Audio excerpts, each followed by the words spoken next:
Bonjour tout le monde, donc aujourd'hui on va causer de Ant-Man and the Wasp, Quantumania.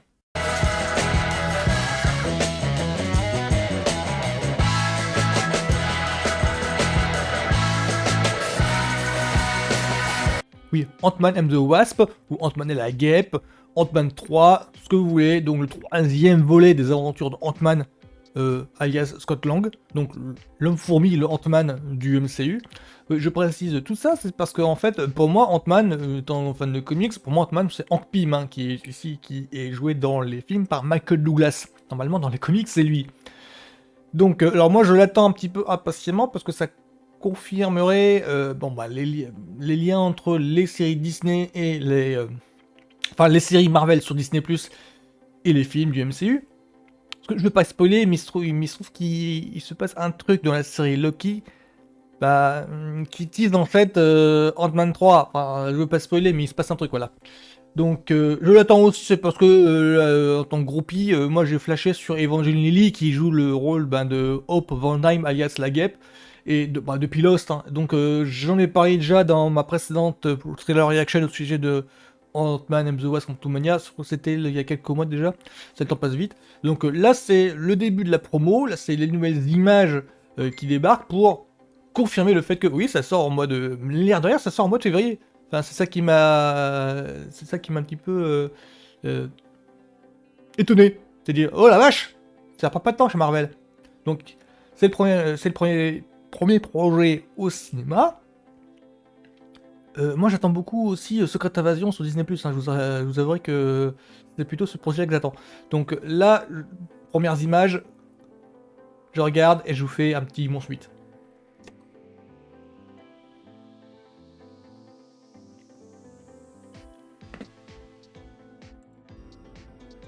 You're an interesting man, Scott Lang. You're an Avenger. Oh, attends. Ah, il y aura un truc sur lui, sa célébrité. But you've lost a lot of time, like me. We can help each other with that.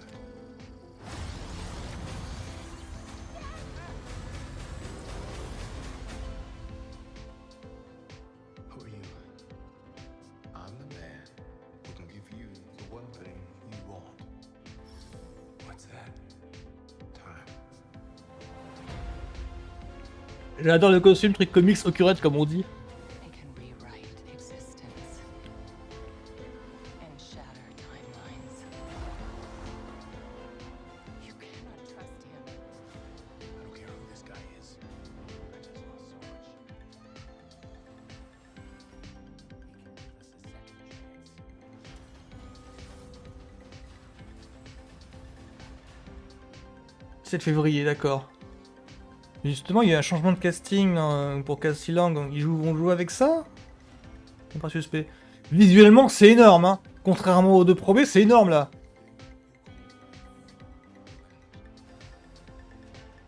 J'aime beaucoup ce nouveau look pour Evangeline Lilly.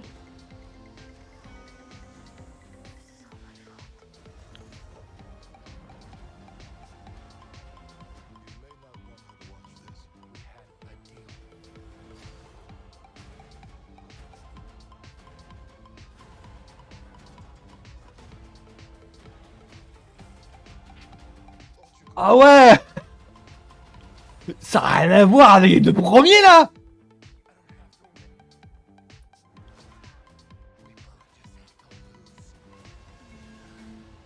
Ah ouais ouais, non mais ça... Ah ouais! Ah ouais! Oh la vache!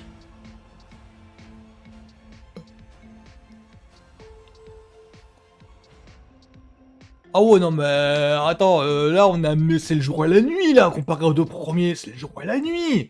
Et là ça s'annonce épique comme il faut, enfin ça s'annonce... alors les deux premiers je les aime bien, il n'y a pas de souci, les deux premiers je les aime bien. Ça se voulait des... Alors, je vais retirer mon casque d'abord.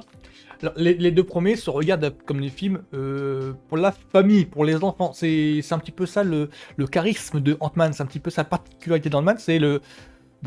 c'est comme ça que c'était présenté des premiers volets, c'est que c'est un Bon, c'est grosso modo, c'est le super-héros pour les gamins, quoi. Enfin, le film, c'est voulu un super-héros pour les gamins, pour la famille, c'est le super-héros movie que l'on se regarde, ouais, tranquillement, enfin, le dimanche ou pendant les fêtes de fin d'année. Enfin, voilà, ça se voulait comme ça se voulait un film de petite envergure qui se regarde tranquillement, tranquillou. Enfin, je crois que, l'air de rien, je crois que le Paul Rudd est très populaire parmi les gamins. Il est très populaire parce que c'est un héros que les enfants peuvent découvrir comme ça à tout âge. C'est pour ça que je crois que l'air de rien, que le 1 et le 2, pour un public en bas âge, peut-être culte, il est peut-être culte juste pour ça. Donc, mais là, ça s'annonce épique comme il faut. Enfin, il y a vraiment j'arrive pas à dire une upgrade, mais en tout cas, il y a eu un curseur qui a été poussé. Ce qui, pour moi, ça confirme le fait que